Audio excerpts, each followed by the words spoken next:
Hi viewers, today we are going to discuss on the concept of radiation mechanism.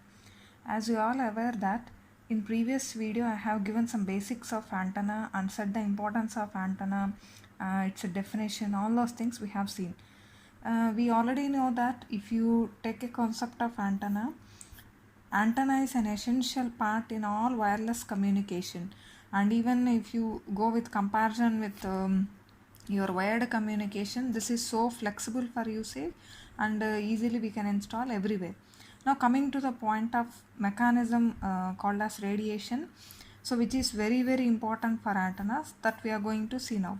Previous class I said that if you just take some mobile phone or something, you can watch the radio waves moving like this. Most of the pictures you'll be seeing like this. We'll be very much interested how this thing happens and what is happening behind the antenna. All those things today we are going to learn in a simple way. I'll try to explain in a very simplest and easiest manner.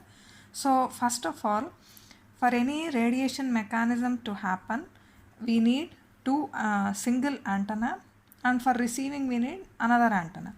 Any one end if we discuss, that is enough. We are going to discuss on transmitting end actually what happens. So first basically, what is radiation? What is the definition of radiation? It is simply a process in which how electromagnetic waves get detached.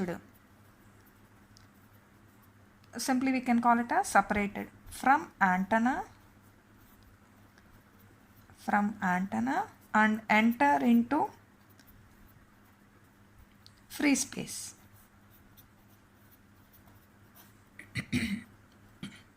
So see how simply we can define a radiation mechanism. Simply we know that yesterday's class we have seen, first we have small source. From this source via transmission lines you will have an antenna structure. After this antenna structure, the electromagnetic waves start traveling in free space, right? So these electromagnetic waves, how they are getting separated from antenna and how they are traveling in free space. What is the mechanism? That is simply called as radiation. So simply how electromagnetic waves are generated from antenna and how they are getting separated from antenna and how they are traveling in the free space.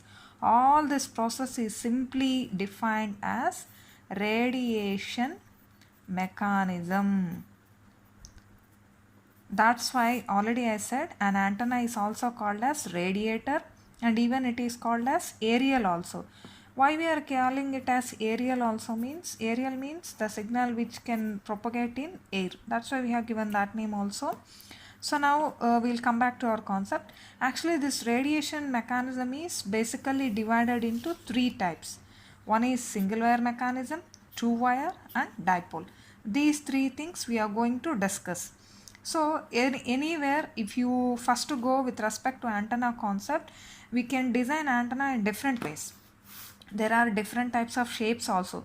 Even if you observe, some hundreds of models of antennas are available nowadays, but out of all those models, the fundamental required concept is single wire mechanism, and from that we can move to two wire mechanism. A small modification in two wire mechanism leads to dipole concept. If you are very much clear about transmission line concept, easily we can understand the two wire concept as well as dipole concept of antennas. So already in previous class I said an antenna is nothing but a simple conductor which can carry the current, which allows the flow of electrons across it.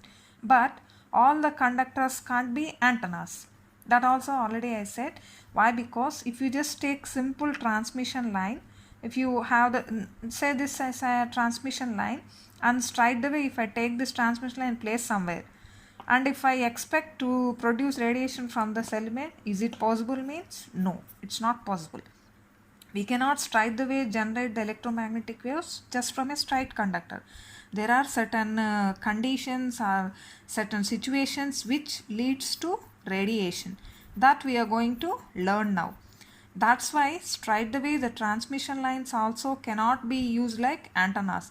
We may get a doubt, transmission line is a conductor, again antenna is a conductor. Why we are not calling transmission lines as antennas? You will get answer from our explanations itself. Okay.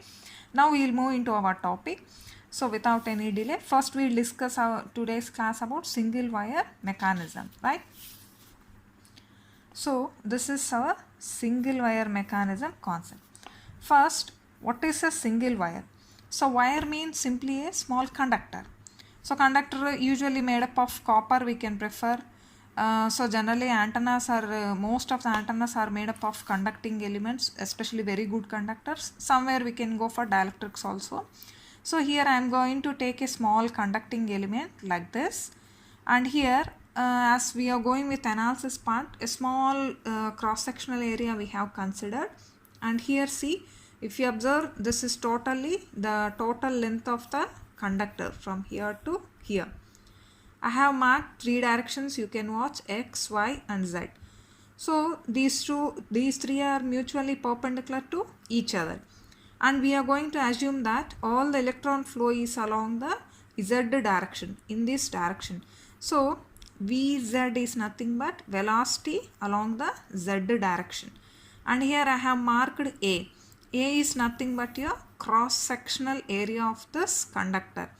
And next to the red portion I have marked here is nothing but the chosen part. Out of this entire conductor I have taken this small area for my analysis part, okay? And this entire volume is denoted with capital V, right? So now we are going to discuss about this single wire radiation mechanism. That means what happens in this single wire. Is this wire capable of producing radiation? For this wire to radiate, what are the things we need to do? Those things we will see now step by step. So here we need to go back to our EMTL subject a little bit time. I think you all heard about the term current density. In EMTL you will be seeing this term so many times. What is the definition of current density? It is, in a simple way we can say, it is simply the amount of current flowing per unit cross-sectional area. See how simple. So this is small cross-sectional area we have taken. What is the amount of current flowing across this cross-sectional area is nothing but our current density.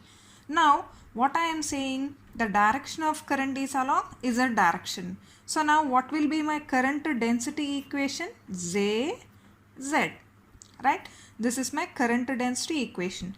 How we can define this? It is simply the product of your charge density as well as your velocity in Z direction, that I am going to represent here QV into VZ, right?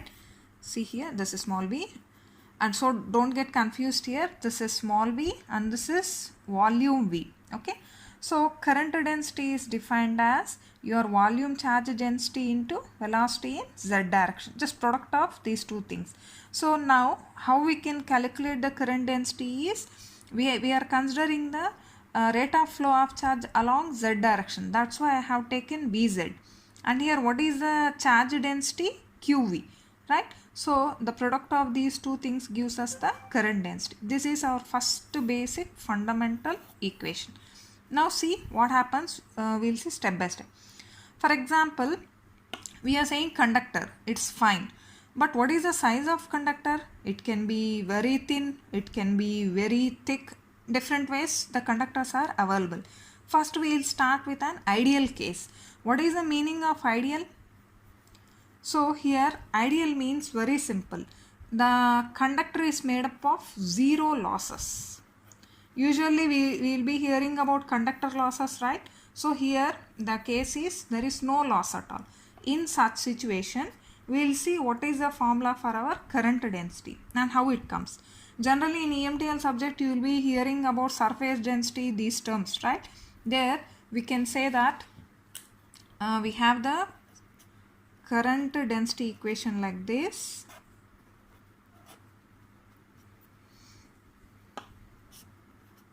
Right? So here this current density Y I have changed from JZ to JS. I'll say see here. So now the wire is ideal. If the wire is ideal, what happens is whatever all the charged particles you are having, they all reside on the surface of the conductor itself, right? Inside the conductor nothing will be present. everything will be present on surface of the conductor. Now automatically what happens for calculation of current density, I am considering the surface, right? So this term is, this Jz has become the Js. In the same way as here we have taken volume charge density, now our concept goes to surface charge density, that's it. So in the place of volume charge we have included surface charge density and this part remains same. Why? Because there is no change in velocity. Again this also flows along the z direction, so no change at all. So when we take the case of ideal wire condition, that is conductor losses are 0, our equation is this one. Next, if the wire is very thin, this is the third case, like, right? If the wire is very thin, how to calculate the current? Iz is equal QL into Vz. Now look into this equation. This Iz is nothing but current flowing along the Z direction. In this direction, whatever the current flows, that I have shown here. And what is this QL? This is the length of our conductor. So for that corresponding charge density, right? And this again remains the same.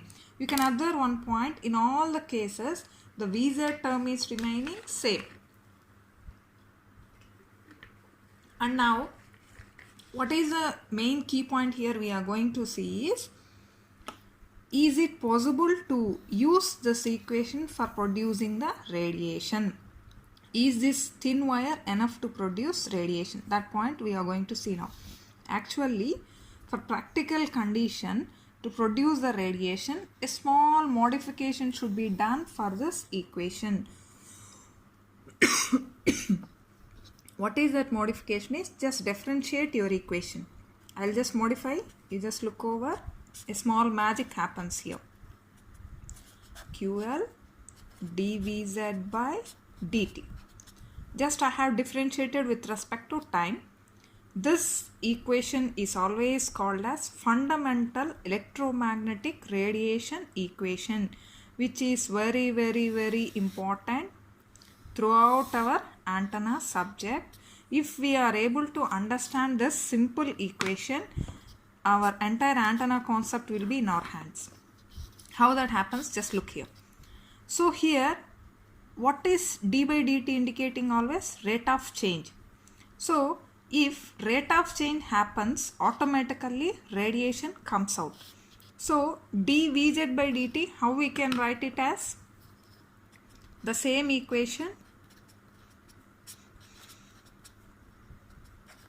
QL, instead of dVz by dt, I am going to take it as acceleration.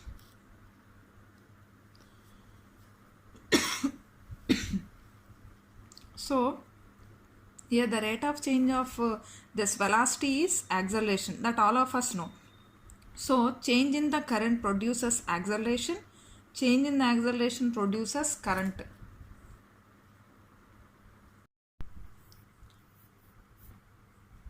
So here this equation is written as diz by dt is equal QL into Az. What is this Az actually? Simply the acceleration.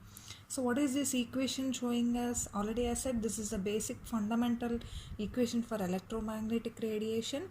So the radiation has to occur means this equation should be satisfied. Very simply, the rate of change in current produces acceleration. The change in acceleration causes rate of change in current. So these two things are vice versa. Like, so for this equation, simply if I add L here, this becomes very complete equation. That means for the total length of conductor, whatever the practical conducting element you are taking, so for that if you include these lengths, automatically this is nothing but the same equation we use for a antenna radiation concept also. Based on this equation, all the antenna radiation mechanism is done. So the same equation we will be using for understanding the concept of single wire mechanism also. So as a quick review, I'll just explain one more time. So if you go with a single wire mechanism, we have taken a very small simple conductor of cross section area A. and with some velocity vz in along the z direction the charge particles will be moving. And for that basically I have taken the current density equation. So in this equation we know that along z direction the current density we have calculated, and this is the equation we are having that. Next from that the practical cases we went. First case is the wire is ideal, which is not possible, and slowly we are moving towards a practical situation from ideal to thin wire condition. So thin wire condition we went very nearer to practical area, but this is not exactly happening. And original one is we will be having some defined radius and some defined cross section. Why? Because with zero cross sections and zero radius we cannot design an antenna, that everyone of us know. So this finally becomes our practical equation. Just with small modifications we can keep in mind